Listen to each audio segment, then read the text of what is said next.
I first want to thank you all for coming out. Thanks, folks, for joining online. And more than that, I want to thank the Lincoln Center for bringing me out and supporting me for this visit and being interested and excited about my work. So thank you to Joan and also to Jen, Erica, and of course to Sarah.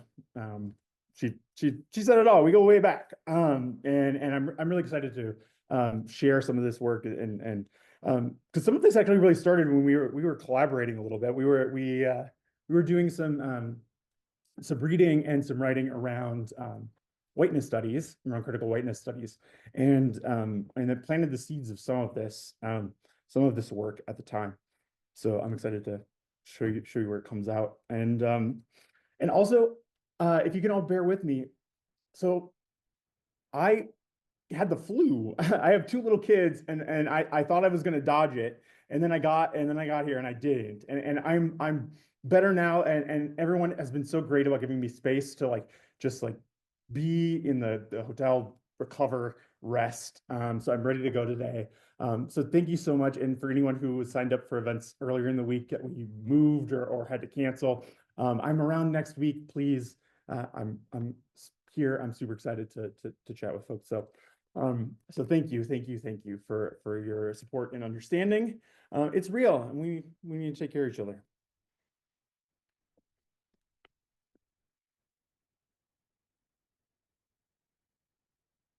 So as Sarah mentioned, I'm going to talk a little bit about what I see as a kind of an ongoing and underwriting an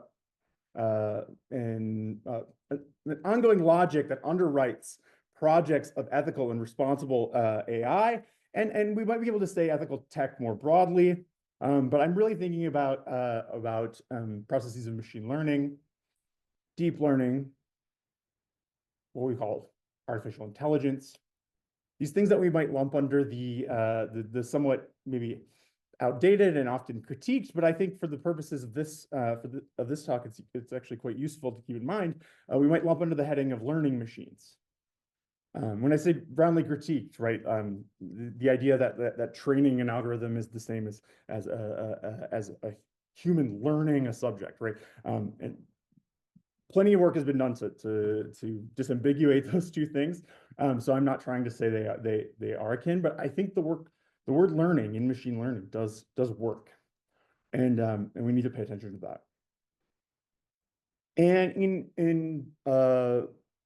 in doing this, I'm not trying to claim any kind of final moral authority over how we should think about ethical technologies or good and responsible AI, especially not amidst perpetual and interlocking crises, from epidemic illnesses to unfolding climate catastrophe, to the annihilation of Palestinian people, to the steady march of a far-right insurgency, all of which manifest in various ways as anti-Black, anti-immigrant, anti-trans, anti-disability, anti-queer, and anti-choice violence.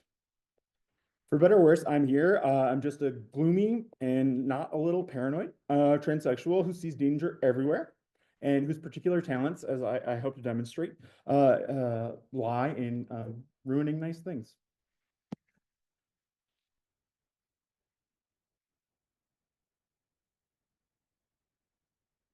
So I'm going to talk about this idea of ethical AI, responsible AI, and the idea is diffuse in its articulations. It might go under different names too, right? We might see, AI ethics, human-centered AI, AI for social good, machine learning for social good, humane technology is another one, right? And it's also diffuse in terms of its location. It issues variously from universities in the form of research centers, funded projects, and from industry, and whether that's in increasingly few dedicated units and jobs, and from non-governmental organizations like think tanks and research institutes, and at times also from the state, often in terms of, at times, funding streams and agency reports. It's also curious in its timing. Of course, it emerges because we're in the midst of it. We're barraged with like, we're in the midst of an AI revolution. It has upended, like, how many of you has it just like upended your work life? You've just had to have so many conversations about freaking AI that you would have been much rather been doing other things that are like the actual work of like being in a university. Right. So in part it's, you know, it's in concert with, in response to that. But it's also sort of curious in its emergence and in its articulation, because as philosopher Daniel Estrada notes, there's a kind of strange doubling down of on the human, as a in particular, a doubling down on the human as a pretense to ethical integrity in these projects. Something that not only smacks of imperialism, but seems to disregard those who have so thoroughly contested the human as normative ground, especially Black and brown, queer and trans, disabled and anti-colonial scholars and activists. So what I'm going to do today, and the way I want to approach and think about and talk about these projects and how they present themselves, is grounded in some of that thinking. It's in particular, it's grounded in sort of endorsements or defenses of queer negativity, Afro-pessimism, critical trans studies. Here you may catch the oblique reference to Hill Malentino's work on side effects on being trans and feeling bad. So this is not going to be a hopeful talk.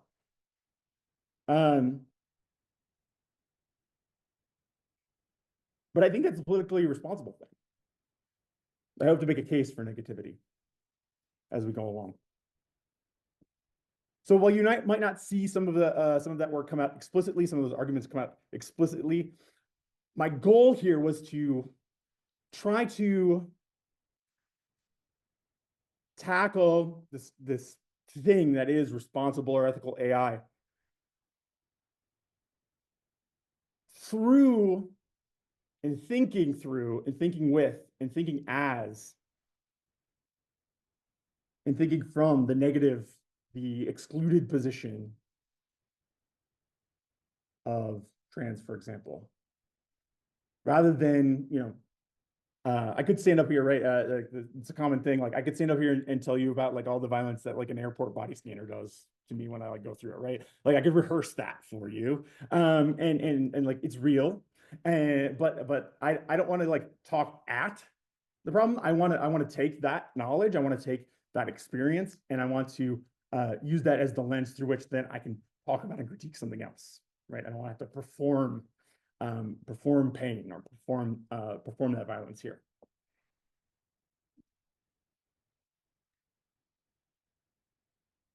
And a lot of it's going to focus on this image that has lived rent-free in my head for 5 years. You guys, I'm obsessed with this image. I'm going to come back to it and I'll explain more about it. But I just want you to take it in for a second. Just like let it wash over you. And it's all of its like pastoral splendor, right? All right. So just take it in. I'm going to come back to it. All right. But this is going to be our anchor. And this was the stupid image that sent me off on this project. And at the same time, then, in terms of like positioning this work, I kind of formally see it as an intervention into literatures on algorithmic or AI governmentality from the perspective of a certain kind of ethics, and I'm thinking here in particular of Foucault, work on ethical subjectivity. And on the flip side, it's also an intervention into AI ethics from the perspective of work on governmentality.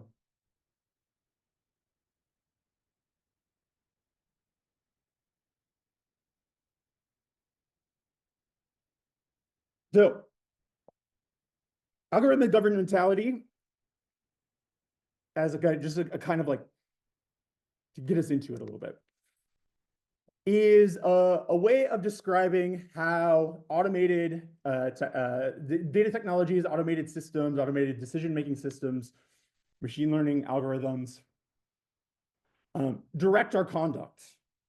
Right? Governmentality is, as it reminds us, about the conduct of conduct, action upon action. It's not pure domination, right? It's not pure coercion. It's nudging. It's giving a choice of options that maybe aren't really options. And scholars have been kind of up in arms about this for a while. They've been kind of freaking out about the forms of decision making that are being automated today because they differ so radically from the kinds of context, the statistical and sort of original context of biopolitics that Foucault sort of articulated this theory of governmentality within. It's attributable to, in particular, sort of one of the forerunners of this is Antoinette Rouvroy, if you've ever read any of her work.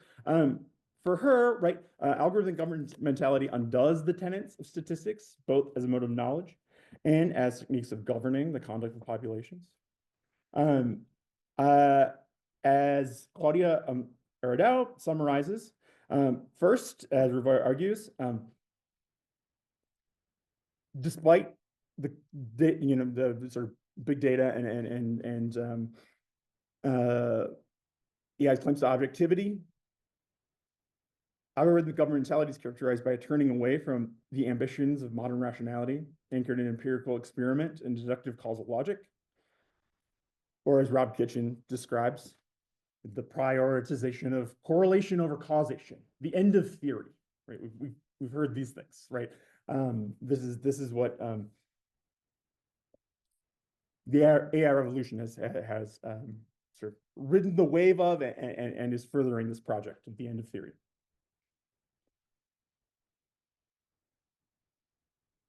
Second, it no longer relies in a traditional sort of scientific method sense on hypotheses, experiments, and trials, and instead reverts to real-time preemptive production of algorithmic reality because all it claims to have rendered, right? We hear all human behavior, all of our movement, all of our activity, and activities of others, human and non-human, being tracked, logged, recorded, converted into data, the phenomenon of datafication, and then can just be acted on as data.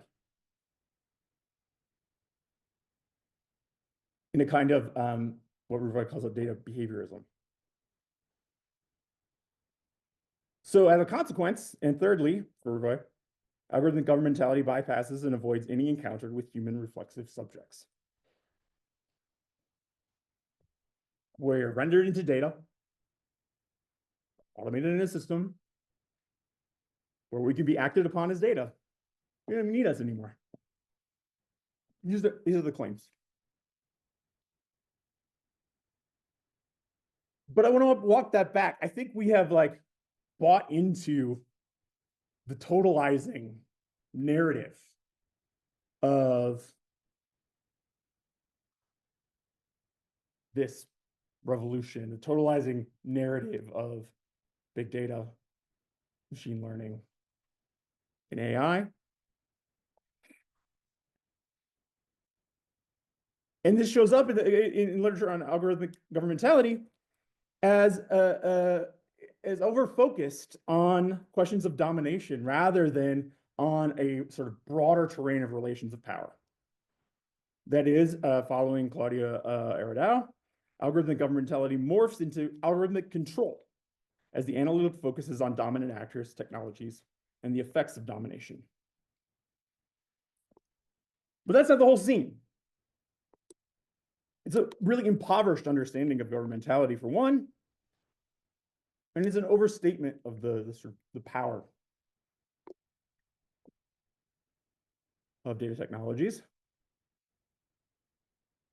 No less, I think, no less an overstatement than some of the like eschatological visions of AI-fueled extinctions long-termism, etc. Like, slow down. I've been guilty of this. I've been guilty of this. It's totalizing, but it's not total. Following Thomas Lemke, it is not sufficient to focus on the destruction, the forms of being, identity, of acting, of relating, without taking into account the production of new modes of subjectivity linked to governmental technologies. Or as Foucault summarized in his essay on subjectivity and truth, I think that if one wants to analyze the genealogy of the subject in Western civilization, he has to take into account not only techniques of domination, but also techniques of the self.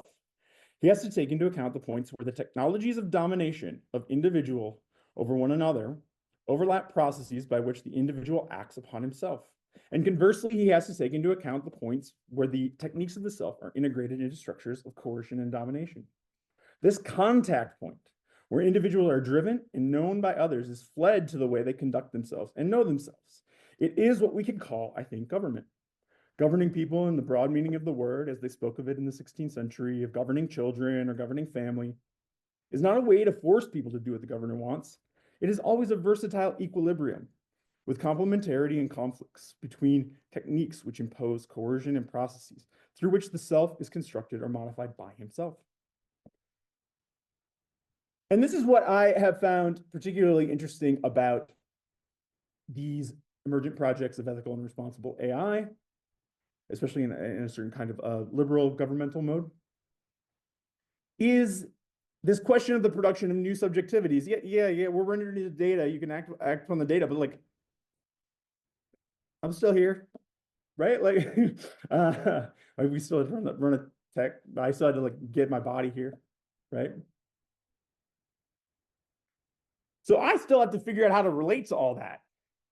I have to figure out who I am relative to all that at the same time and alongside.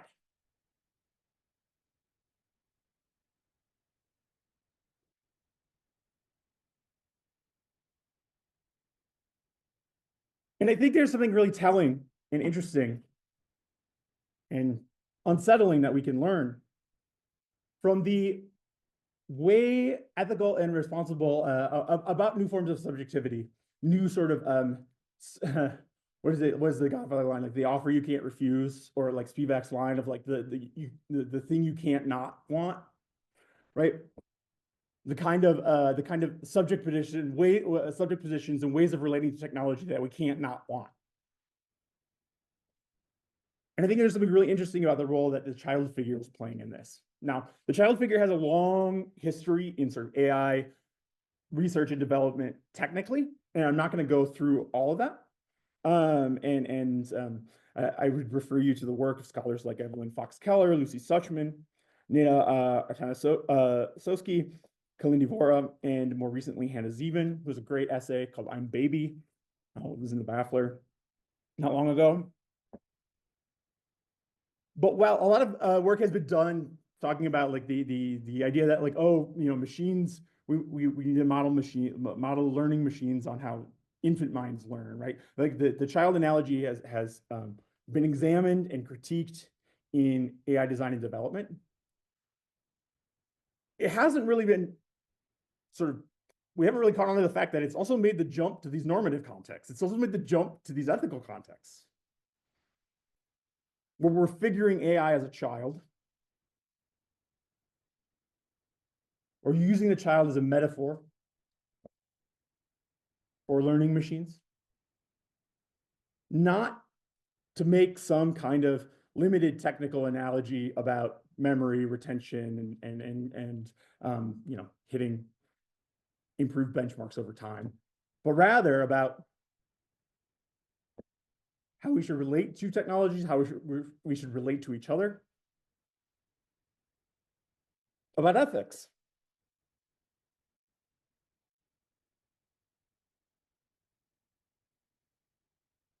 So I don't want to seem like I'm blowing these out of proportion. I'm going to walk through some of these examples, and we're going to go back to that picture, the rent-free picture in a second. But I read these deployments of the child in these contexts and their attendant ideals, as we'll see, of potential and maturation and development. I read them, to borrow language Lauren Berlant, quote, not as white noise, but as powerful language, not as mere fiction or fantasy, but as violence and desire that have material effects.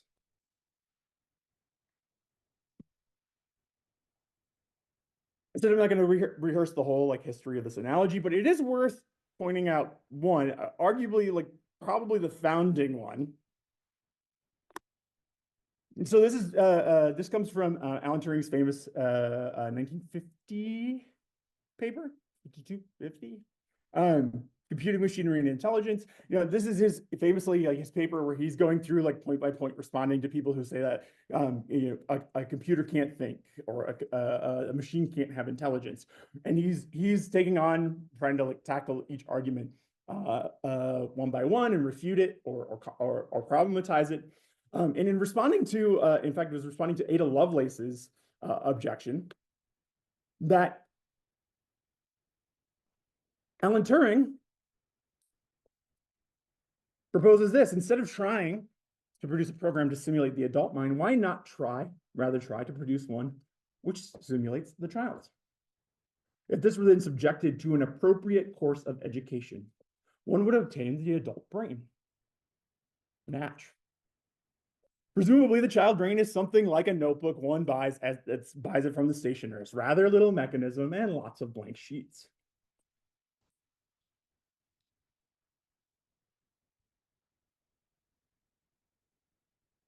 So we can't read that line. We can't read rather little mechanism and lots of blank sheets without here a ringing affinity. With another version, another account of the child's mind, the child's brain, to which Turing is no doubt in that context indebted. And that's, of course, John Locke's conception of the tabula rasa. Drawing on Kailash Scholler's work in the Biopolitics of Feeling, she describes Locke's theory of child mind as insisting that newborn babies come into this world with a mind akin to a blank sheet of paper. Gradually, as the baby develops, the blank surface gets marked up through sensory encounters with the external world, encounters that stimulate thought and leave impressions on the growing the growing child's mind and body. And those impressions, Schuller summarizes, describe the movement of matter on matter, as well as the mind's subsequent reflection on the sensory stimulation, a two-step process that enables cognitive development and self-awareness.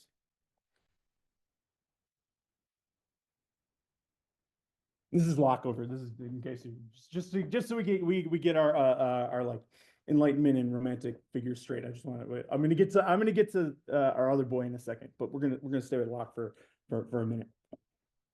Importantly, this image of child development was not only about physiology for Locke; it also had political import, as it allowed Locke, who, despite a weird kind of radical egalitarianism, and forcefully articulated doubts that there were any innate biological differences between humans of different races.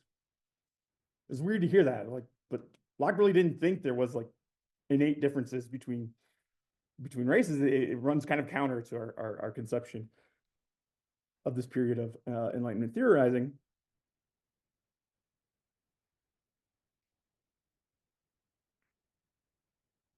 But this idea of impressionism, of sensory input and accumulation over time, sort of allowed him then to get lockstep back within the racial hierarchy making of the Enlightenment project, as he was able to articulate questions of learning and racial difference as problems of culture, not biology. If all minds were blank sheets, he reasoned, the differentiating feature of different racial groups was the type and strength of the impressions afforded by one's external social and cultural environment. What rendered some groups primitive or inferior was, for Locke, a lack of sensory exposure to civilizing impressions of culture, which for Locke meant European culture. which cultivated in individual minds appropriate or superior sentiments. As Walter Montag describes in his classic essay, The Universalization of Whiteness, Locke imagines that a child, in all its innocence, this is Locke explaining sort of how this might unfold. Locke imagines that a child in its innocence and naivete might demonstrate to you that a Negro is not a man because white color was one of the constant simple ideas of the complex idea he calls man. So he's explaining why a white colonial child might exclude a racial other from the category of a human because he grew up and only saw those white people. And that was what the human was. He didn't have any other data inputs. Sounds a lot like explaining how we end up with racially biased algorithms. Not for nothing.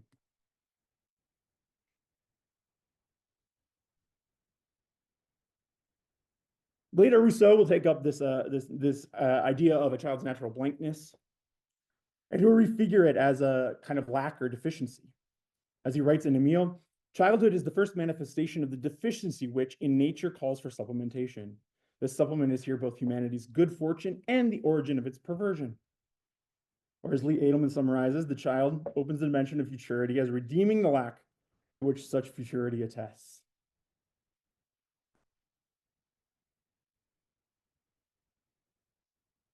So these are our granddaddies of the sort of the child mind and the development metaphor. And of course, through the course of Enlightenment and Romantic thought, right, we're going to get all kinds of variations on this. Analogies between the evolution of the individual and the from childhood to maturity to old age and decline as analogies for nations that start out in their infancy, that mature, and eventually decline. The progress of the individual becomes a metonym for the progress of humanity, white, colonial, Enlightenment humanity.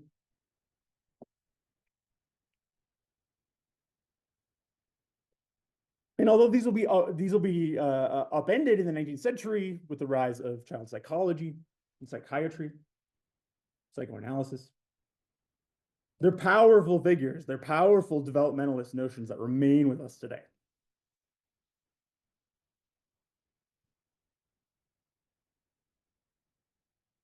So let's talk a little bit about this figure of the child. This more or less fantastic figure. A line from Henry James, Turning of the Screw.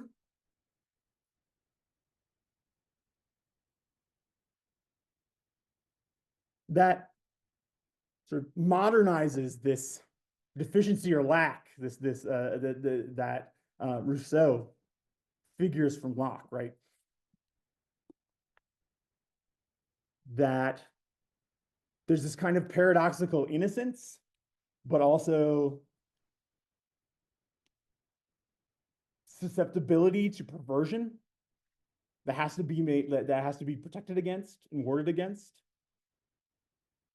So the child is both innocent and dangerous at the same time. It's always innocent, always guilty. Whereas Ellis Hansen puts it, the erotic enigma that is the modern child, a paradox of innocence and licentiousness in the same character. As he writes, I love this essay on knowing children about desire and interpretation in The Exorcist. If you've seen the film, in case you didn't know, Hansen says, the opposite of demonic possession is marriage. The opposite of the child who acts out is the adult who forgets. Finally, if you have 3 children of your own, oh, I can't say. Your furniture will lead a perfectly sedentary existence. Your furniture will not fly around the room. Again, of course, this is a reference to The Exorcist, but The Exorcist is like the sort of like modern allegory for this, the paradox of innocence and licentiousness in the same body.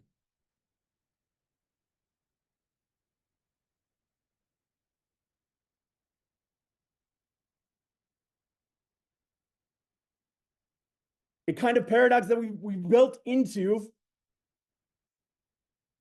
AI as well, culturally, figuratively. On the left, does anyone know that what it is on the left? HAL, yes, thank you. HAL from Stanley Kubrick's 2001: A Space Odyssey. Right, the threat of the pure, affectless, rationalizing, absolutely indifferent monster machine that will leave us out in the cold to suffocate and die. And then another, what was supposed to be a Kubrick joint, but yeah, he died before he was able to complete it, and so Spielberg took it over. And one of my absolute favorite movies, for various other reasons. Just side note, I think it's a better trans allegory, turn of the millennium trans allegory than The Matrix. But that's like my hot take, and I can talk about that later. But this is the innocent algorithm, right? The innocent AI.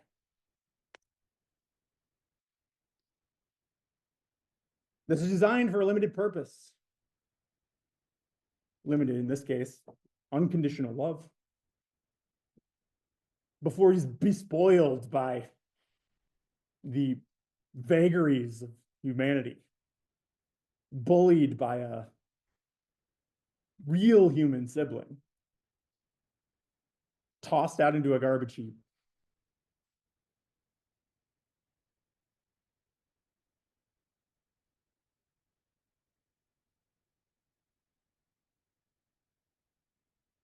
In this kind of paradoxical limbo, peril and promise,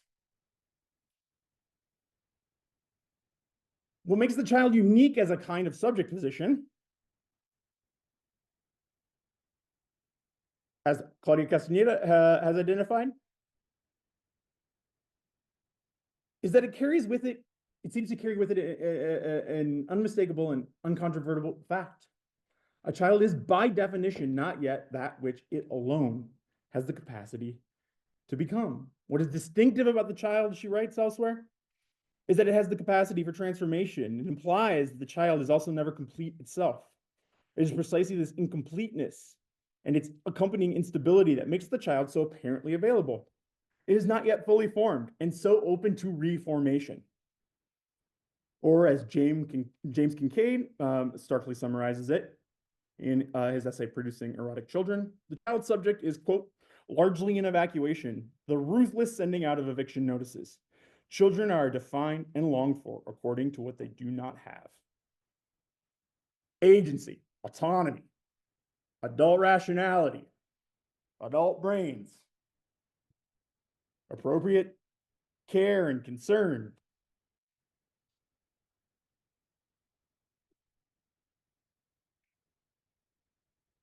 Taking a cue from literary studies of the child, like Jacqueline Rose's Case of Peter Pan and Carolyn Steedman's Strange Dislocations, this strange sort of emptiness, or back to that blankness, that deficiency, doesn't render the child void of any content. But while it may tell us little about actual children, it is a productive site for studying adult social relations. After all, the child's subjectivity is largely an adult creation. And its emptiness is a receptacle for our projections, our desires, and our ideals. So we're back to this image. Okay, let's go with this. This was the original landing page for the Stanford Institute for Human-Centered AI, colloquially known as HI. It was launched in 2019 with the aim of, as you can see, quote, advancing AI research, education, policy, and practice to improve the human condition. A blog post sort of preceding this launch, the future founding co-directors identified humanity as AI's next frontier. And accompanying the launch of the Institute then was a splashy symposium, that featured, among other distinguished guests, billionaire Bill Gates, billionaire Reid Hoffman, mere multimillionaire Google AI lead Jeff Dean, mere multimillionaire California Governor Gavin Newsom, former US Secretary of State Henry Kissinger in the audience, and a number of scholars working on AI, both sort of in technical fields and in social and cultural ones as well, including the philosopher and psychologist Alison Gopnik and the writer and tech theorist Kate Crawford. And one of the symposium sessions at this event, not for nothing, featured a talk titled, quote, "How Infants Learn," which drew parallels between human social development and methods for reinforcement learning in AI. So there's this big launch. And then meanwhile, this is the face. This is the face of the online face of this institute.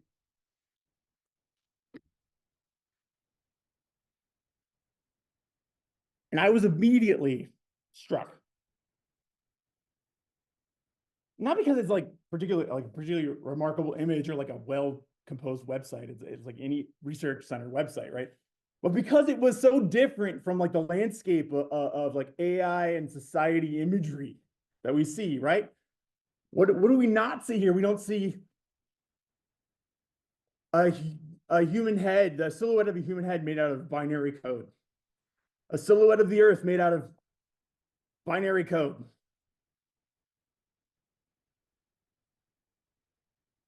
Maybe a network graph that mysteriously takes the shape of a human head. My favorite though is the robot hand shaking hands with the human hand. You guys have all seen this one, right? Like that's right. None of that here. None of that. Not a single, not even not a single bit of hardware anywhere. No precious metals. No wires. You just get this pastoral scene. What appears to be a father and son.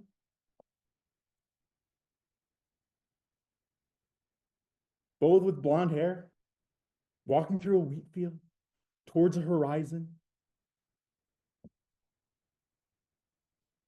with a sunrise on the horizon. I assume we're meant to think it's a sunrise, not a sunset. That would be a very, very different message, very ominous.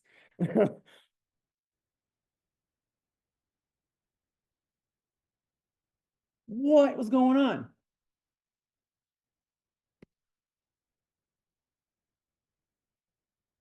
Now, I want to note that the website has since changed, and I'll talk about that at the end very briefly. But this stuck around for a few years. This was the main heading, and there's some continuity across the web pages. The messaging has stayed the same, despite the images and color scheme being swapped out. And this is the sort of founding statement: artificial intelligence has the potential to help us realize our shared dream of a better future for all of humanity. Whew.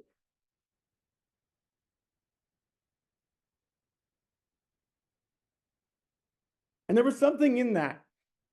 At the time, I was doing, if you know me and you're familiar with my work, you know that I sort of primarily work on, I think about technological discourse. I think about how we talk about values in technology, how we talk about the role of particular tools, technologies, and technology firms in the world, politically, morally, socially. And so on these other projects, I was working on a paper where I talked about projects of sort of inclusive AI or inclusive machine learning, inclusive design and development. And I was going through a lot of these corporate web pages and statements of principles and mission statements. And then with this image in my, again, like scratching at the back of my brain, suddenly there was just like just repetition. This notion of potential and potentiality. Like overnight, it became like the official like opening, the opening gambit for like, we're not doing bad with AI. We'll talk about potential. Whether this was at Google, where we are optimistic about the incredible potential for AI, or IBM, Where achieving ethical AI will undoubtedly be important to its success, however, it's important to note that it has tremendous potential to impact society for good. The partnership on AI. Artificial technologies hold great promise. Some variations on a theme. How do we harness the potential of AI systems while ensuring that they do not exacerbate existing inequalities and biases, or even create new ones? Potential, promise. It could be bad.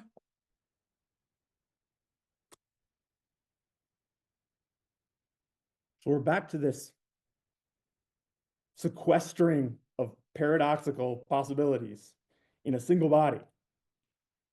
The figural child of AI, promise and peril.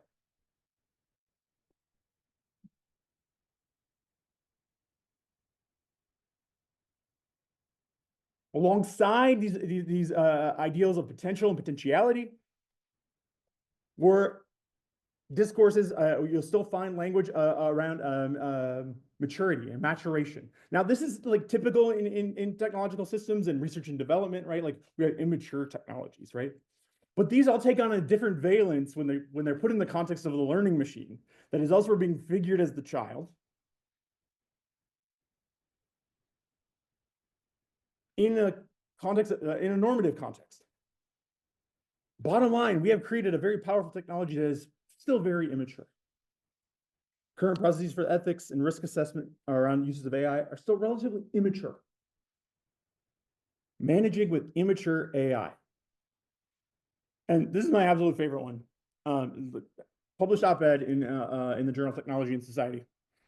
To curb the negative impact of AI, we need to become wiser individually and collectively. Unfortunately, technological progress in AI has accelerated faster than the current rate of progress of personal and social wisdom, ultimately making it possible for unwise humans or organizations, even those with good intentions and acting legally, to have large-scale major destructive effects. This is comparable to a world in which nuclear bombs, i.e. a very powerful technology, were accessible and usable by children, i.e. persons with insufficient maturity and wisdom, which could easily result in global nuclear war. What? I'm sorry, I still can't easily. Oh, of course.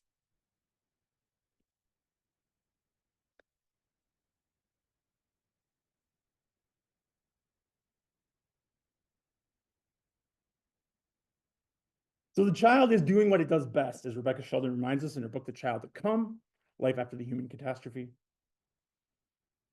When it's serving as an emblem of when his innocence is threatened and is open to protection and management. And so what I came to see in these initiatives and the way they were talking about figuring AI as children and figuring them as simultaneously, as paradoxically containing both promise and peril.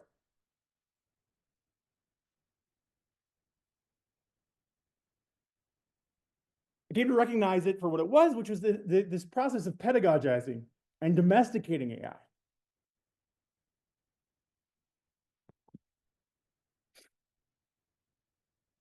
It's not inevitable that this should happen, right? We have other models for potential and telos, right? Like we could do the acorn and the oak tree. We could do the Aristotle thing, right? Like it didn't necessarily have to be a child, but as it is, we're working with kids, not nuts. So we're going to ask what specific work the kid is doing. Now, few places, I think, if we kind of read backwards, were these ideas of potentiality, development, maturation, ethics, responsibility more evident than in the now infamous case of Taybot, a Twitter chatbot released by Microsoft in 2016. How many of you remember the Taybot fiasco? Yeah. Ah, the good old days. Tay, an acronym for thinking about you, was designed to emulate the speech designed by a team of like fully grown male engineers. Was designed to emulate the speech of an imagined teenage girl. Accounts usually specify, like when you read stories about it, they are very careful to specify that she's 19. Speaking of maturational narratives. And it was meant as a kind of simultaneous experiment and demonstration of the potential of learning machines, of learning software to engage in dynamic communication interactions. Famously, however, Microsoft had to pull the bot after something like half a day, less than a day, after it began spewing racist and white supremacist hate and even outright advocating for genocide. Remember when that was a problem?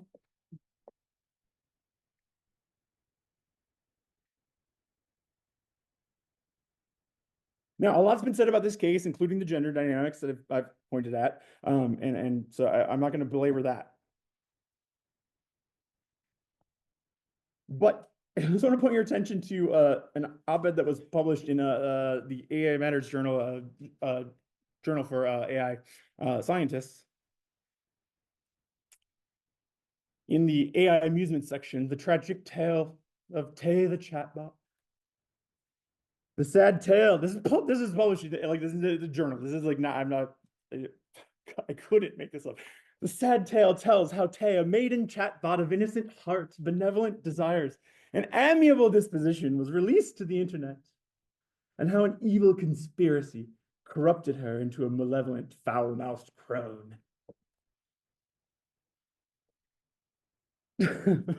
It goes on. It is like 40 stanzas. Like I'm not like you like the whole thing. So in the aftermath of the Taybot case, right, most of the discussion revolved around two moralizing ideas. One, the idea that Tay's creators should have known better.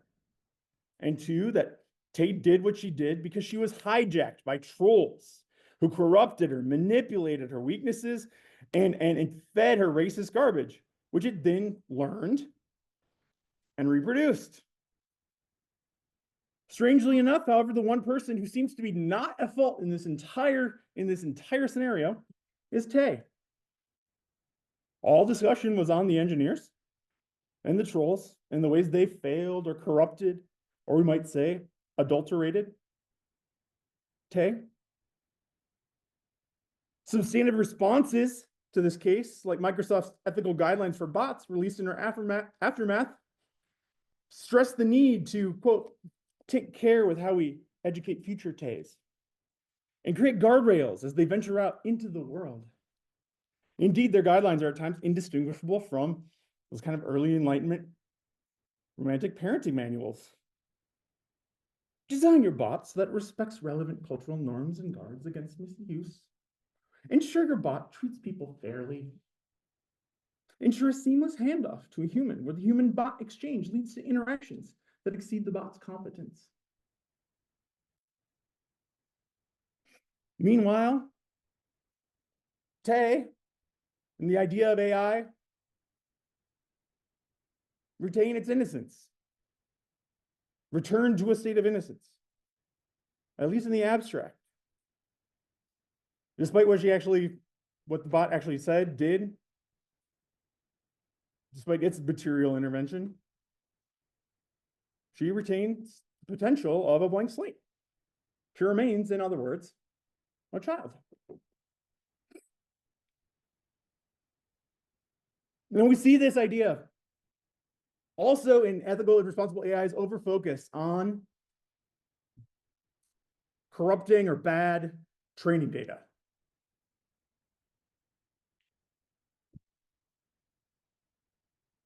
Problems of algorithmic bias, fairness, and the vagaries of human biases that make it into the data that we then feed into our systems. Despite a more recent push to focus on the structural role of data modeling, it has become catechism in AI ethics to point out that algorithms spit out racist or sexist garbage because they were trained on racist or sexist data. As stewards, or we might say dutiful parents to our learning machines, we are told over and over again that we need to take care with how we educate our systems, curating what we expose them to and creating the necessary guardrails as they venture out into the world per the Microsoft guidelines.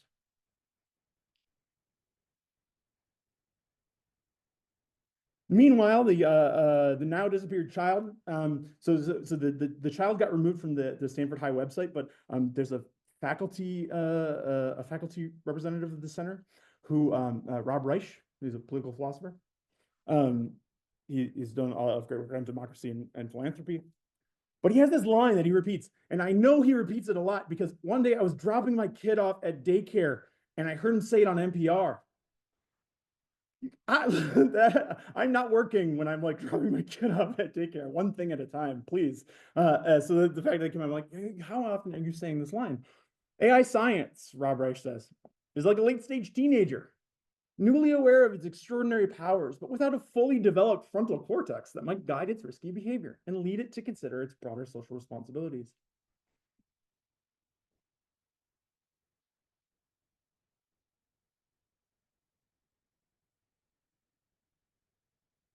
On the other side, we see AI and technology figurehead Jan LeCun evoking something akin to Turing's blank sheets, a kind of Lockean tabula rasa where moralized ideals of proper training and careful guarding against the corrupting influence of biased humans and their biased data grant learning machines in essence prior to and outside of the material conditions of their development. It's not some naive claim about supposedly neutral technologies. Look, like all of us, us like right-minded critical tech people, we've been saying like technology is not good. It's neither good nor bad, nor is it neutral. Right? We repeat this. I think the message got through. I don't think it's the dunk we think it is.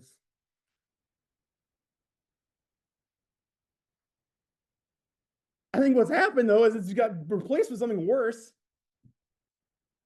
Technologies are neither good nor bad nor neutral, but they are a priori innocent.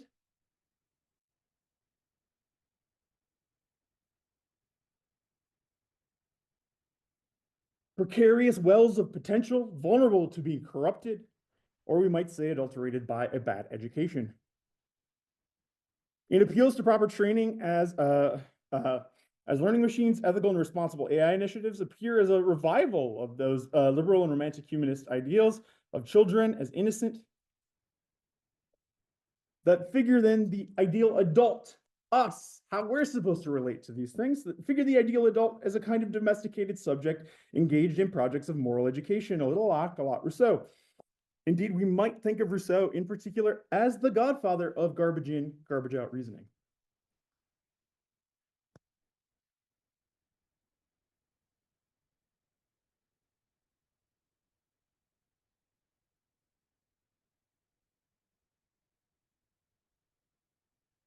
Worse, it figures AI in a kind of get out of jail free temporality. All the bad stuff happened in the past, is encoded in data, and corrupts the AI now, which could be really good in the future if we take care of it now. It is perpetually, forever redeemed, redeemable.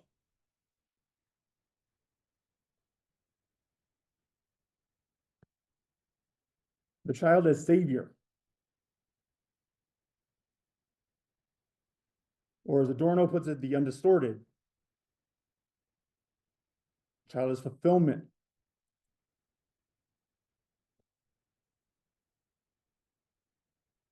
This is what the site looks like now. Like it's versions of this. It's like a multi-ethnic rotation of people like staring intently at devices. So no more kids. It's like, but it still is like the way the child was used historically. If you read Carolyn Stevens' work to sort of invent the idea of like an interior subjectivity, right? Like there's still something here about like trying to get inside, look inside this thing.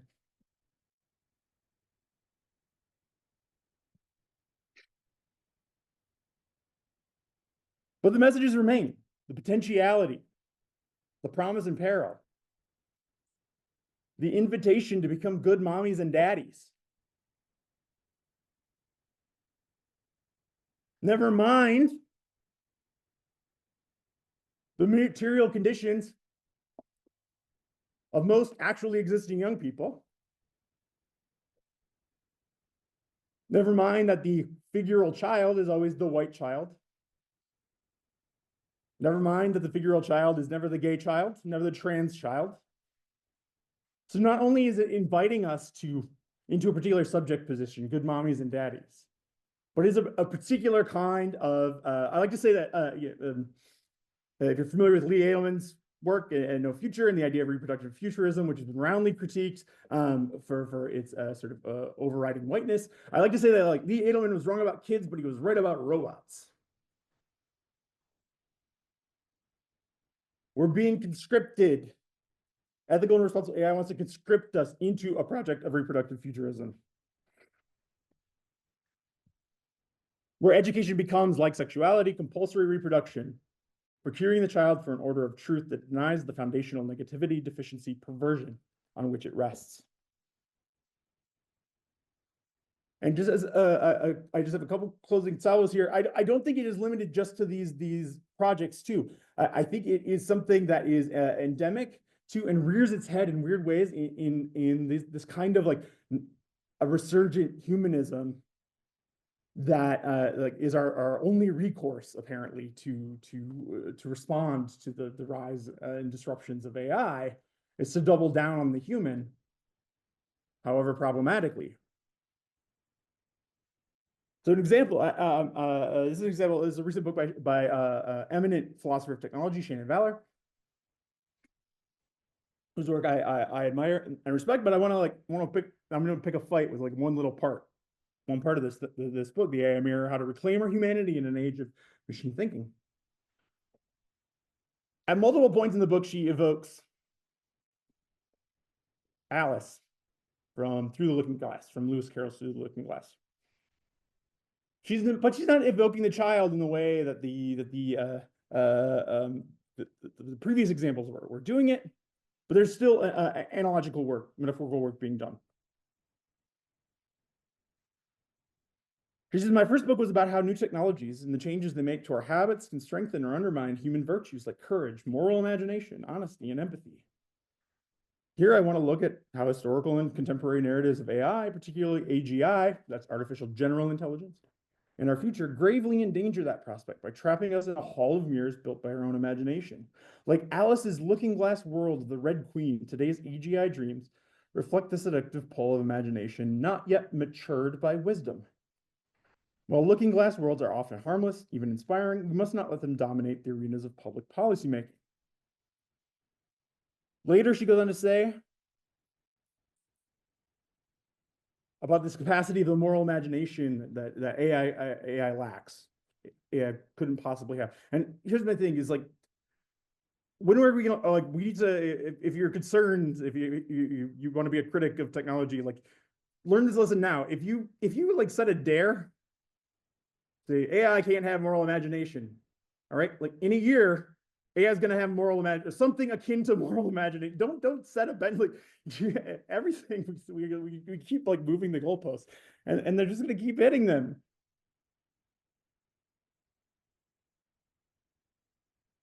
Which is imagination that transports Alice into the looking glass world is her untutored freedom to bring anything to her mind that she would like to see and to transform anything she does not want to see into something else. Moral imagination, on the other hand, is the habit of bringing to mind those worldly possibilities that we can and must make real.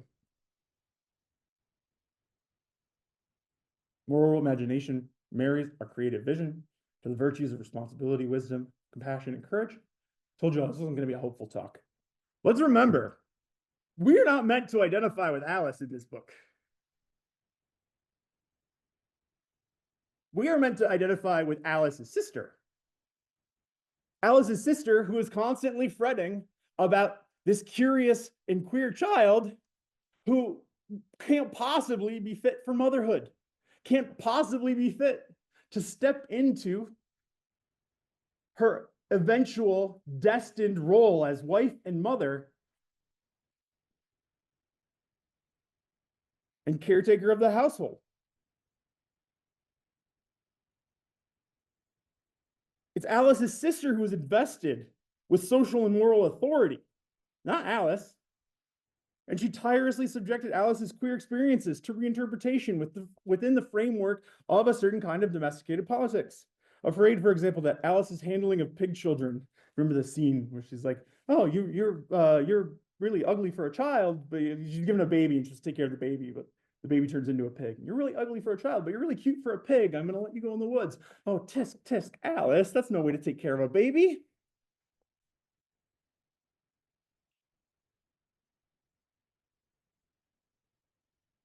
Let's also not forget this, this book was written by an amorous adult man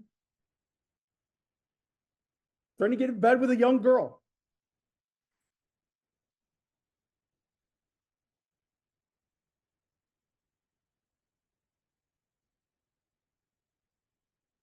Rather than necessary counters to AI boosterism and hype, ethical and responsible AI initiatives and knee-jerk humanism share a commitment to learning machines as wells of dynamic potential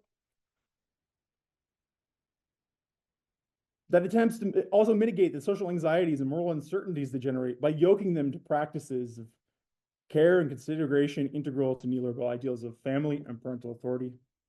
In this way, the child's appearance invites us to reread these initiatives and these projects, not as clear-headed arbiters of a moral technological future, but within a framework of governmentality, that is, as a reinvestment in increasingly strained liberal and romantic humanisms that function in part by cultivating a kind of domesticated ethical subject obligated to a future marked, to borrow language from Lee Edelman, by an ideologically invested ideal of unconstrained possibility bound to a regressive fantasy of the recognizably human. And this is wrapping up. When you're in the middle of a project and Nick Cave like writes your thesis for you, if you're familiar with the songwriter, performer, Nick Cave, a couple years ago, somebody had asked ChatGPT to write a Nick Cave song, and then they sent it to Nick Cave and asked Nick Cave what he thought of the ChatGPT Nick Cave song. And in his long musing about ChatGPT, he concedes, I understand that ChatGPT is in its infancy, or perhaps that is the emerging horror of AI, that it will forever be in its infancy. It will forever be investable, redeemable, innocent.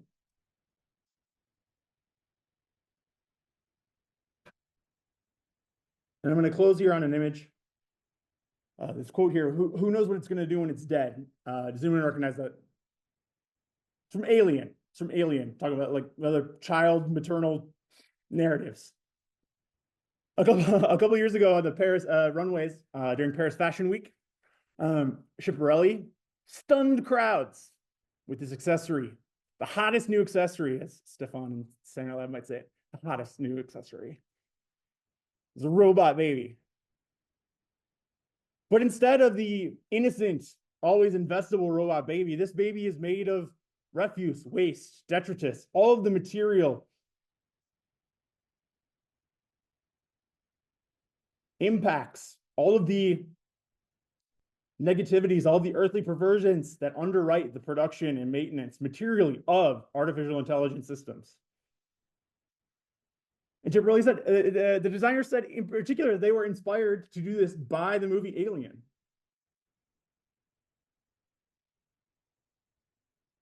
And I just want to leave off with this image as a way to think about reproduction and the ethical lessons we might draw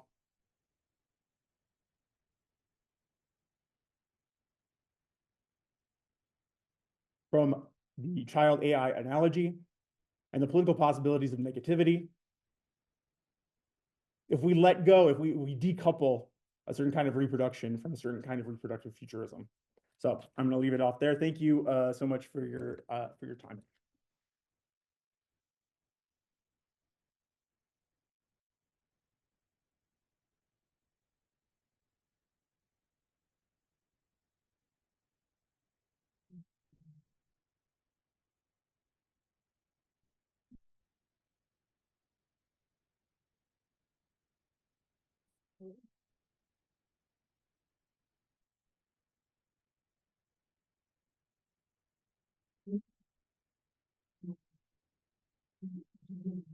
And so we have time for questions. Uh, Liz is going to run the mic for us, but also for those of you who are online, we do have an in-the-room moderator who is moderating the chat and the Q&A for the so she will also be paying attention and taking your questions and being in the room.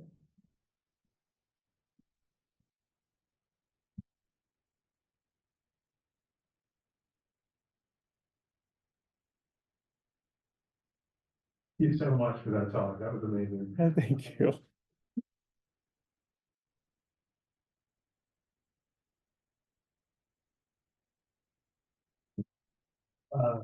So thank you so much for that talk. That was really interesting. I have been really interested in your work around metaphors. And I'm wondering, you mentioned very briefly the idea, actually kind of going back to Locke and Rousseau, sort of about the similar metaphors for children and the nation. And I'm wondering if you see a similar kind of metaphor for relationship between AI and the nation, or the other sort of likely reach here, which is the soldier. Okay. Note the second part, the soldier piece. I haven't thought about that, but the first part, absolutely. So there is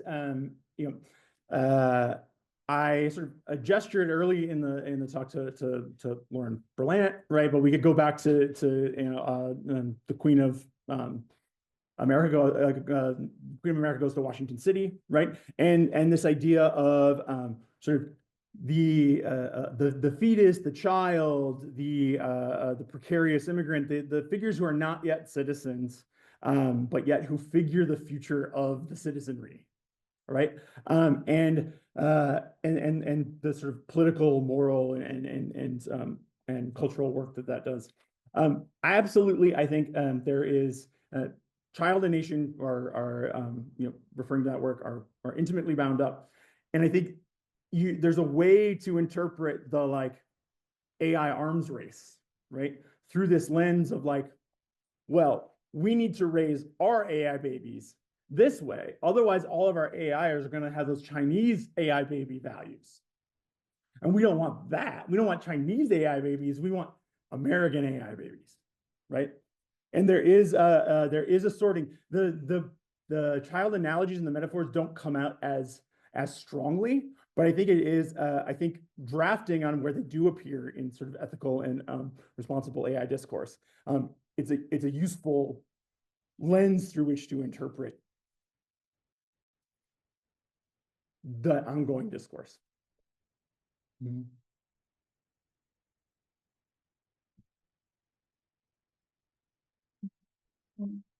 Much better. I also just want to just write, you said precarious wealth potential, just like, you know, sorry, I just love that. No, maybe. I think just to build off of Nick, I feel like if we could even put it in the context of like American civil religion, right? And the Protestant roots of America and the role of children in kind of the larger religious discourse that we are children of God, right? And how that then maps onto all of the questions of like God and the child and AI would be really interesting. The actual question I had was about, have you thought at all about like, I don't know why it's coming up in my head, but like the womb and like the pre-birth of the child, like thinking of like Christeva and language in the womb and just all of these different things, like how does that configure into it? Yeah, so there's a link here in the sort of like if we were to give a genealogy of AI ethics, right? Any genealogy of AI ethics would have to go through Weizenbaum. And when you get to Weizenbaum, you get to Eliza, which already the appearance of the pedagogical metaphor. For those that aren't familiar, this was Weizenbaum's therapeutic chatbot that he got so upset because people actually really liked talking to it and were divulging a lot of things to it. And he had initially done it to prove that like this chatbot can't possibly replace like human therapeutic interactions. And then like people were like really into chatting with Eliza. They were really into the chatbot. And he was like all despondent about the future of humanity because his bot worked too well, which he deliberately named Eliza after Eliza Doolittle from My Fair Lady. a reference to the Pygmalion myth, which also Rousseau wrote a version of the Pygmalion myth. By the way, he wrote a play. It was mostly a diatribe against masturbation. And so at the same time, in the course of his like unpacking this experience with Eliza and the problem of like the distinction between the human and the machine and trying to recover a kind of ethical humanism, he ends up accusing technologists of womb envy, right? That they're trying to sort of recreate because male technologists can't make life. This is the closest they can get to making life, right? And so that's why all this technology hubris is just womb envy. And man, why do we keep going back to the same daddies for our tech critiques? This is what I like. Every there's I've been doing this. I've been in like the computer ethics, technology ethics, philosophy and technology space since 2008. I went to grad school with Nick. So yeah. So we came up doing this together. And man, it's cyclical. Every few years, it's just like we rediscover Norbert Wiener, Joseph Weizenbaum, right? And it's like they warned us, they told us. Do you or we rediscover Winner? I know I'm cribbing on Winner here, but like it is just like neo-romanticist, full stop.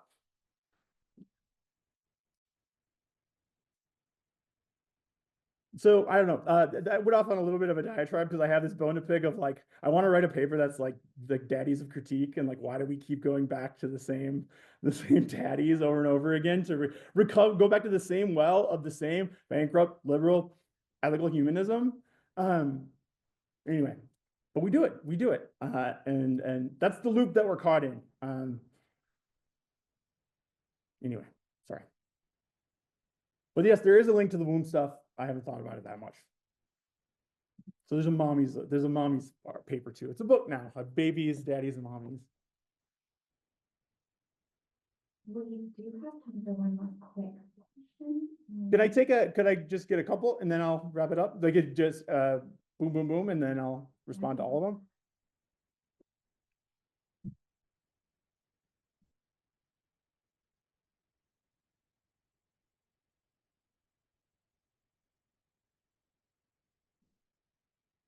So, for a gender queer person myself, I'm curious, as a transgender woman, how do you feel about the growing AI usage among a conservative group?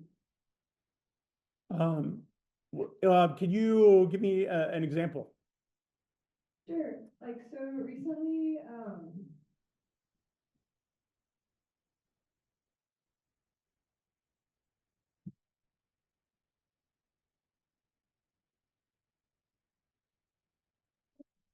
So recently, there's a lot of advertising that is AI based. Companies that push for AI, specifically Elon Musk. These people who push for AI also have conservative ideals, normally. And I'm curious sort of what your stance is on that, or what you feel about that, sort of. Right. Yeah, so I think there is well, okay. If anyone else has a question, I want to grab it and then I'll respond.